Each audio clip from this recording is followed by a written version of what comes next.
రేపు auto motor కార్మికులు చలో విజయవాడకు పిలుపునిచ్చారు. ఆటో వాలాలపై ట్రాన్స్పోర్ట్ మంత్రి వ్యాఖ్యల నేపథ్యంలో బందర్ రోడ్లో నిరసనకు దిగారు కార్మికులు. ఆటో కార్మికులకు కూటమి ప్రభుత్వం ఇచ్చిన మాట తప్పిందన్నారు కార్మిక సంఘం నేత శ్రీనివాసరావు. కార్మికులకు 15,000 రూపాయలు చాలవంటూ 25,000తో పాటు 3,000 పెన్షన్ ఇవ్వాలంటూ డిమాండ్ చేశారు. రేపు చలో విజయవాడకు పోలీసులు అనుమతి ఇవ్వలేదన్నారు. అనుమతి ఇవ్వకపోయినా చలో విజయవాడ జరిపి తీరుతామంటున్నారు. సమస్య పరిష్కారం అయ్యేంత వరకు పోరాటం ఆపమంటున్నారు. దీనిపై మరింత సమాచారం మా ప్రతినిధి నరసింహ అందిస్తారు. ఆటో మోటారు కార్మికులకు సీఎం చంద్రబాబు దసరాకు 15,000 ఇస్తానని ప్రకటించారు. అయినప్పటికీ రేపు ఆటో మోటారు కార్మికులంతా కూడా చలో విజయవాడకు పిలుపునిచ్చారు. ప్రస్తుతం ఇదే విషయానికి సంబంధించి మనతో మాట్లాడడానికి ఆటో మోటారు కార్మిక సంఘాల నేత సార్, అంటే మొత్తం ఆల్రెడీ 15,000 ఇస్తామని ప్రకటించారు, కానీ మీరు చలో విజయవాడ పిలుపునిస్తున్నారు, కారణం ఏంటి?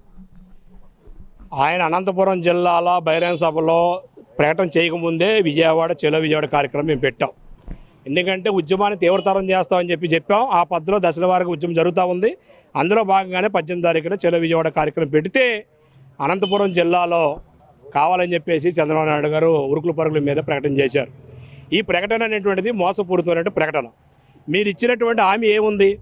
ఆటో అండ్ మోటార్ కార్మికులతో పాటుగా లారీ టిప్పర్ తోలుకున్నటువంటి బ్యాడ్జీ నెంబర్ కలిగి హెవీ లైసెన్స్ ఉన్నటువంటి ప్రతి డ్రైవర్కి ఇస్తారని చెప్పి ఈ రోజున కేవలం ఆటో ట్యాక్సీ వాళ్ళకి మాత్రం ఇస్తున్నారు.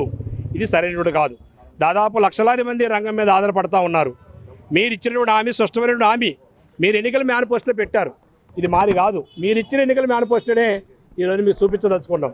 ఈ ఎన్నికల మేనిఫెస్టో మీరు మర్చిపోయి మీ ప్రజాప్రతినిధులు మాట్లాడుతూ ఉన్నారు. నిన్నగాక మొన్న రవాణా శాఖ మినిస్టర్ గారు మాట్లాడుతూ మా చంద్రబాబు గారు ఇచ్చినటువంటి హామీ ఏదైతే ఉందో అది 100% మేము అమలు చేస్తూ ఉన్నాం. ఇది కావాలని చెప్పేసి దీన్ని దుష్ప్రచారం చేస్తున్నారని చెప్పేసి ఒక మినిస్టర్ వాదాలో ఉండి ఆయన మాట్లాడటం సరైనది కాదు. లైసెన్సులకు సంబంధించి కూడా ఆయన కామెంట్ చేయడం, ఆయనకి అవగాహన ఉండదో లేదో తెలియట్లేదు. గతంలో ఆటో డ్రైవర్లు ఆటో తోలుకోవడానికి ఆటో రిక్షా అనేటువంటి కాలాన్ని యాడ్ చేస్తేనే లైసెన్సులో ఆటో తోలుకోవడానికి ఉండేది. మేము దగ్గరుండి చేయించాం. తర్వాత కేంద్ర ప్రభుత్వం ఎంఈ యాక్ట్ని సవరిస్తూ లైట్ మోటార్ వెహికల్ అనేటువంటి కాలాన్ని తీసుకొచ్చారు. 7,500 కేజీలు ఉన్నటువంటి వెహికల్ పాసింజర్ వెహికల్ కావచ్చు, గూడ్స్ వెహికల్ కావచ్చు, లైట్ మోటార్ వెహికల్ సరిపోద్దని చెప్పేసి బ్యాడ్జీ నెంబర్ తీశారు, మోటార్ క్యాబ్ తీశారు, ఆటో రిక్షాలు తీశారు. ఆ విషయం ఈ ప్రభుత్వానికి తెలుసు. అంటే అధికారులు రాకముందు చంద్రబాబు నాయుడు తెలుసు. వాళ్ళ అధికార పార్టీ ఏదైతే ఉందో సంబంధించినటువంటి టీఎన్టీసీ కూడా తెలుసు.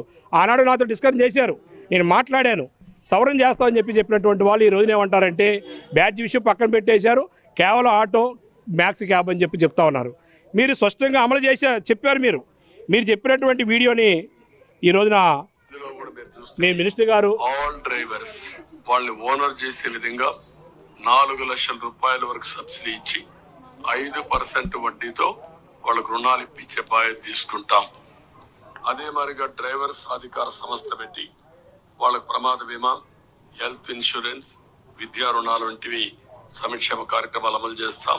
బ్యాడ్జీ కలిగిన ప్రతి ఆటో డ్రైవర్ కి, ట్యాక్సీ డ్రైవర్ కి, ఈవీ లైసెన్స్ కలిగిన ప్రతి లారీ టిప్పర్ డ్రైవర్ కి 15,000 రూపాయలు సంవత్సరానికి ఆర్థిక సహాయం చేస్తాం. All drivers. అయ్యా మినిస్టర్ గారు, మీ చంద్రబాబు గారు చెప్పినటువంటి వీడియో అది. మేము మాట్లాడింది కాదు, మా గొంతు కాదు అది.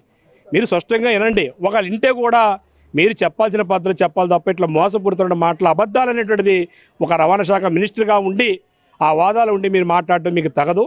ఇప్పటికైనా కానీ మీరు ఇచ్చేటువంటి హామీలు అమలు చేయాల్సిన అవసరం ఉంది. రేపు 18 తారీఖు నుంచి అసెంబ్లీ సమావేశాలు పెట్టారు. అసెంబ్లీ సమావేశంలోనే మీరు అది కూడా చెబితే ఏం చెప్తారంటే గత ప్రభుత్వం 10,000 ఇచ్చింది, మేము 5,000 కలిపి 15,000 రూపాయలు ఇచ్చి ఆర్థిక ఆదుకుంటున్నాం. అప్పుడు 21 జీవో తీసుకొచ్చి భారీ పెనాల్టీలు ఫీజులు వేశారని చెప్పేసి మినిస్టర్ గారు చెప్తూ ఉన్నారు.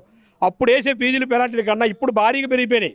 మీ ప్రభుత్వంలో పెరిగిపోయి ఒకసారి మీ అధికారుల దగ్గర నుంచి లిస్ట్ తెచ్చుకోండి. ఏ పద్ధతులు వేస్తున్నారో పెనాల్టీలు తెచ్చుకోండి. మీరు పర్మిషన్ ఇవ్వకపోయినా కానీ మా కడుపు మండుతూ ఉంది. ఈ రోజున ఆకలి మండుతున్నటువంటి కార్మికులుగా తన్నులు తింటాకైనా సిద్ధమే, కానీ రేపు చలో విజయవాడ కార్యక్రమం ఎట్టి పరిస్థితులు ఆపే ప్రసక్తి లేదు. మీరు ఆలోచన చేసి పర్మిషన్ ఇస్తే రవాణా శాఖ కమిషనర్ గారికి రిప్రజెంట్ ఇవ్వడానికి కూడా మీరు పర్మిషన్ ఇవ్వకపోతే ఇంకా అసెంబ్లీకి ఏ పద్ధతికి వెళ్ళేస్తారు మీరు? ఇది కరెక్ట్ కాదు. మీరు ఇదే పద్ధతిలో మమ్మల్ని గొంతు నొక్కాలని చూస్తే మాత్రం మా యొక్క కోపతాపాలని ఏవిటి వైపు తీసుకెళ్తాయి, ఏం చేస్తావో కూడా తెలియని పరిస్థితి కనుక ఖచ్చితంగా మీరు ఆలోచన చేసుకొని మా యొక్క విన్నపాన్ని మన్నించి మా యొక్క పర్మిషన్ మీరు అమలు చేస్తారని, ఆ విధంగా పర్మిషన్ ఇవ్వాలని చెప్పి కోరుతా ఉన్నాం. ఆటో కార్మికులకు సంబంధించి 25,000 రూపాయలు ఇవ్వాలి, ప్రతి నెల కూడా పెన్షన్ ఇవ్వాలంటూ కూడా డిమాండ్ చేస్తున్నారు. వాటితో పాటు ఏదైతే ఎన్నికల ఇచ్చినటువంటి హామీలు కూడా అమలు చేయాలంటూ కూడా డిమాండ్ చేస్తున్నారు. రేపు ఏదైతే చలో విజయవాడకి సంబంధించి కూడా పోలీసులు అనుమతి ఇవ్వకపోయినా కూడా ఖచ్చితంగా చేసి తీరుతామంటూ కూడా చెప్తున్నటువంటి పరిస్థితి కనిపిస్తుంది. సుబ్రహ్మణ్యంతో నరసింహ, బిగ్ టీవీ, విజయవాడ.